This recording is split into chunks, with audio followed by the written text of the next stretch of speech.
So friends, today I thought I would do something a little bit different from the usual.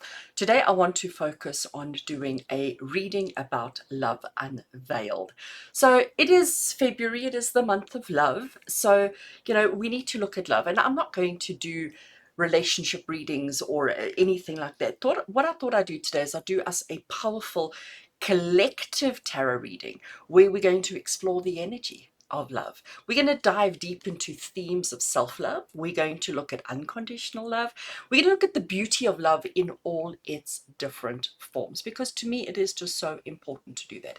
So it doesn't matter what your personal situation is. It doesn't matter what your personal circumstances with regards to love. Hopefully this reading is going to help you to just look at yourself a little bit differently, to look at your circumstance a little bit differently, and just to see yourself in a different light. So to do this reading, I have chosen what I think is a really fabulous tarot deck to work with, and that is the tarot deck of the Playful Heart by Kitten Chops. So Playful Heart is bright, it's bold, it's beautiful, it's fabulous, it speaks so beautifully. The colors is just, to me it is just all about love, and it's about the unconditional playful love, and that is something that I feel we all desperately need in our lives at the moment. So Playful Heart Tarot, please be kind to us today as we talk about love unveiled.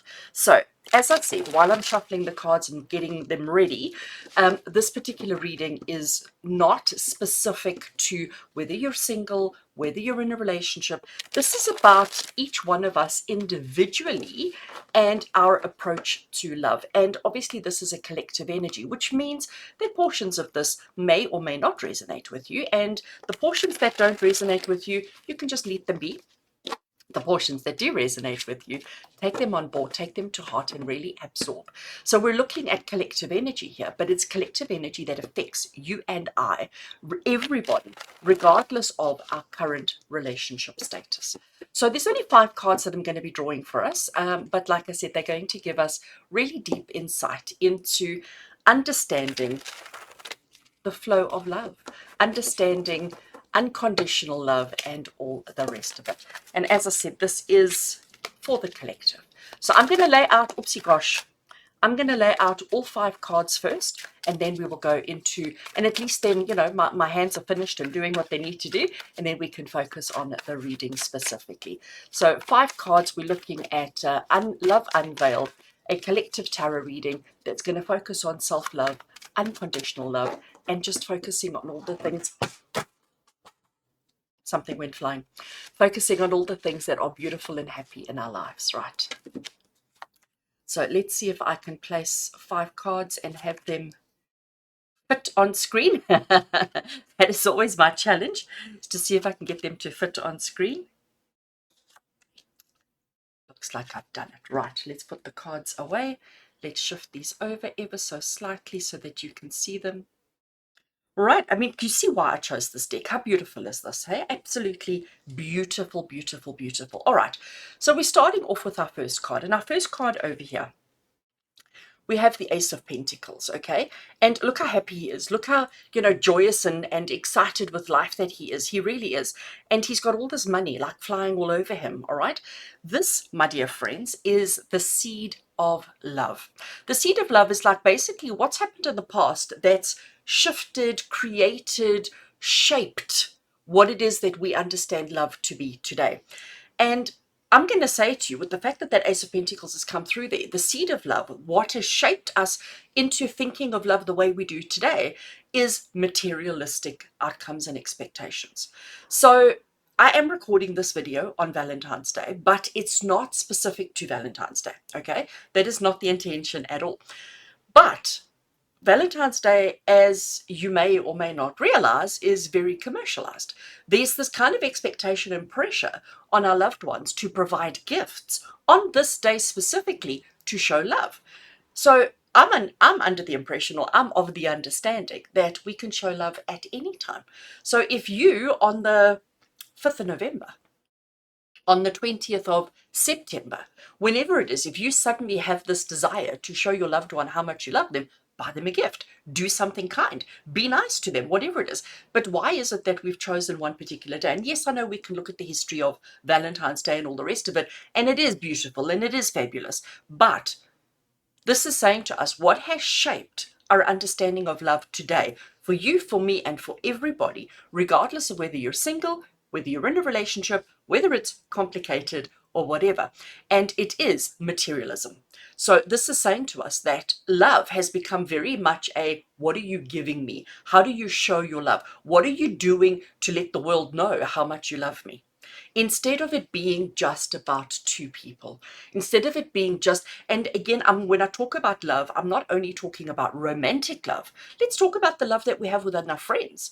You know, how many of you have got friendships with people that only exist on social media, and the friendship is only about what we exchange or share on social media, because it's about material, it's about what the other people may think of us in this situation, instead of it being just about you and that person. So the seed of love, the past, what has shaped our understanding of love, what has created the situation that we're in, is our materialism. Yeah, I knew this was going to be deep. When we talk about love unveiled, we're unveiling. We are unveiling. All right. Whenever we do any kind of a reading about emotions and about love and about connections, we never want to see this card. We never want to see the Three of Swords, because the Three of Swords traditionally is heartache and heartbreak and disappointment and sadness and pain and suffering and all of those kind of things on an emotional level. But this is interesting. This is the mirror, okay? This is the mirror of love. How are how are we presently showing love to ourselves? We're not. We're not. All we do when we look at each other, when we look at ourselves, all we do is comment on the things that we don't like about ourselves, the problems, or you look terrible in that color, or you know, why are you so fat, or why are you so thin, why are you so short, why are you so tall, I don't like your nose, I don't like your toes. Like, we are so quick to to be so judgmental on ourselves. We don't love ourselves. We don't. The only thing that, like, if you know, if you've ever been for a job interview, it's been a very many years since I went for a job interview, but I can remember when I used to go for job interviews, they'd always say to you, you know, tell me three things that you know, what are your three strengths and your three weaknesses? The three weaknesses, we can all poof, poof, poof, poof, poof. You know, we can whip those out in an instant. But when it comes to three strengths, we can't. We can't say nice things about ourselves. We don't think nice things of ourselves. Why? Because this mirror is showing us that we don't like ourselves. We don't like ourselves. We are not in love with who we are. And if we don't love who we are, how can anybody else love us? Exactly. So this mirror of love is saying to us that we are not showing love to ourselves. We are not. We do things. So those of you who've taken a very healthy approach to life, who are exercising and eating well and doing all of those things, I ask you to consider why you are doing that. Are you doing it because you love yourself, or are you doing it because of societal pressures or society's expectations, or the pressures of your family, or the pressures of whatever it is? Or are you doing it just because you love yourself totally and truly unconditionally? Are you doing it because you want to live longer, you want to be healthier, you want to be whatever, but are you doing it because you love yourself? Probably not.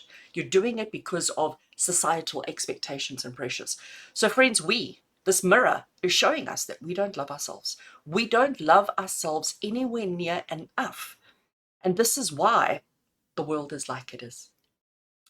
Let's have a look at number 3 here. This is the ocean of unconditional love. So this is, how do we embrace and invite unconditional love into our lives? And I love this page of wands. I mean, like, if anybody's living her best life, it's her. There she is in her bikini. She's pretending she's at the beach, right? She can't actually be at the beach for whatever reason. Maybe she doesn't live near the ocean, but she's improvised. She's got herself a little hosepipe and sprinkler. It is a beautiful, bright, sunny day, and she's eating ice cream and lollipops. I mean, life does not get any better than that.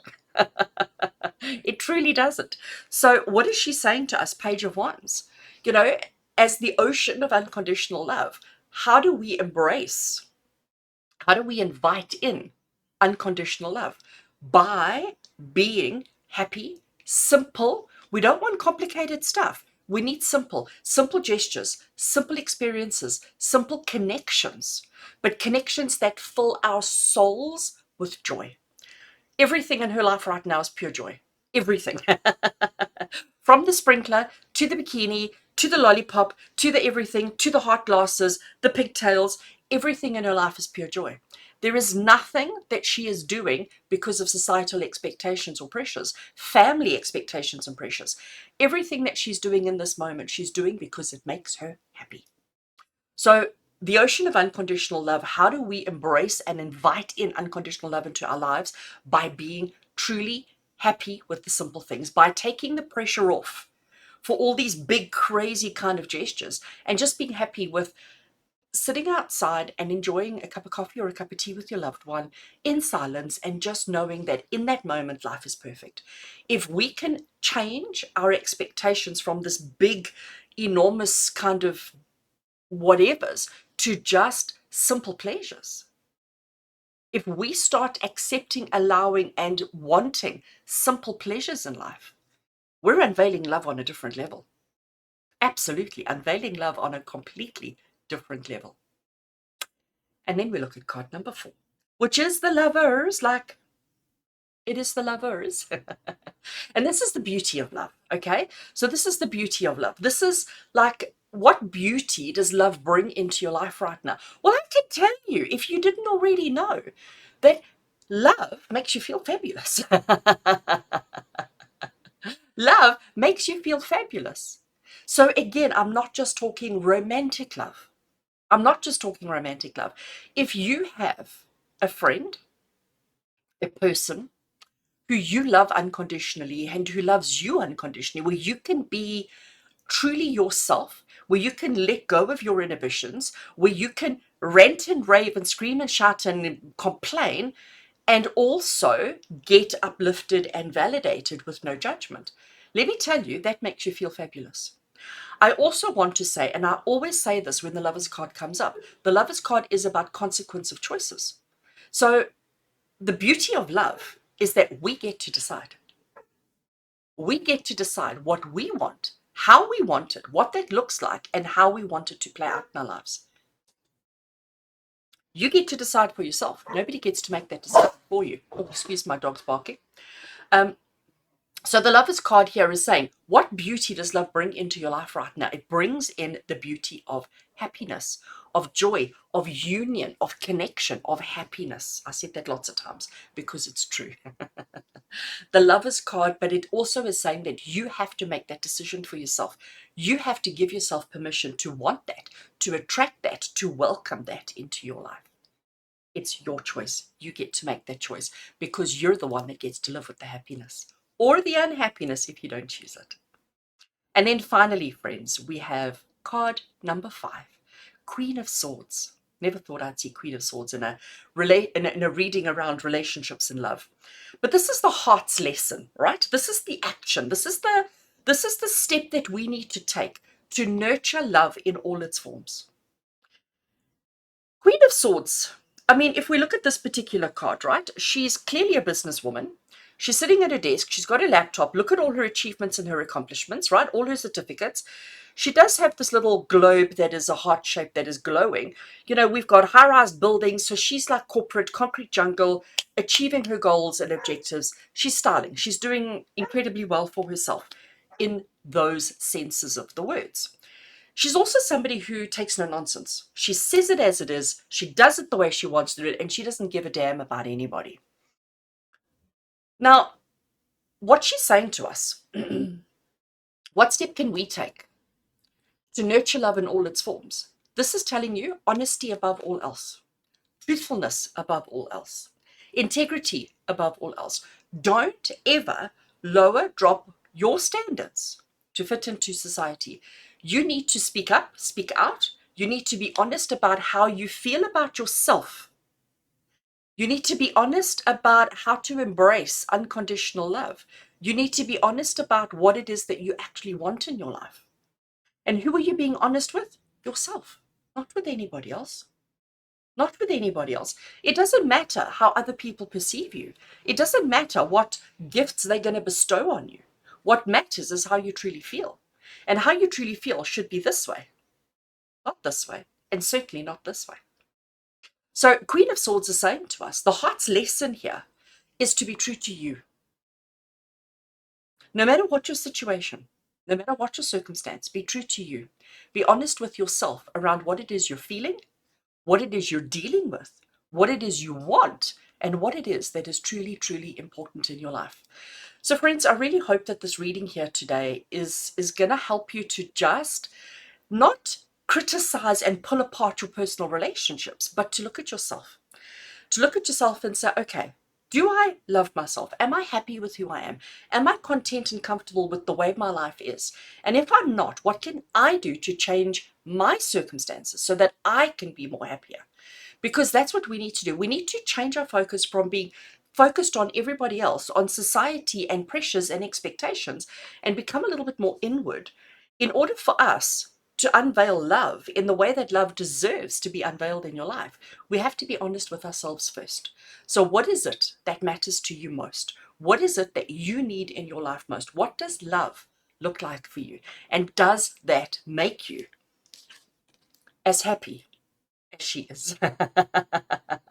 Does that make you as happy as our Page of Wands is? I mean, let's just bring her closer again. Are you as happy as she is? I doubt it. And that's sad, friends. That is very sad. So I really hope that this reading has just helped you to, as I say, to shift the focus a little bit, to look at yourself a little bit differently, to learn how to love yourself unconditionally, and to learn how to be honest around what it is that you want, what it is that you need in your life, so that you can have the love unveiled that you truly, truly, truly deserve.